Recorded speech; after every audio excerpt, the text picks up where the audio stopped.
Sportas ir rekreacija. Alytuje aktyviai veikia 50 sporto klubų ir viena papildoma ugdymo sporto įstaiga. Tai VŠI Alytaus sporto rekreacijos centro sporto skyrius.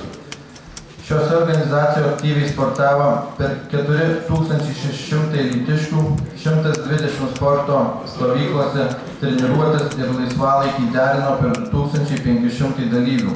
Surinkta 100 sveikatingumo renginių, mieste vykdytos 1300 sporto varžybų, kuriuose dalyvavo 7200 įvairaus amžiaus sportininkų.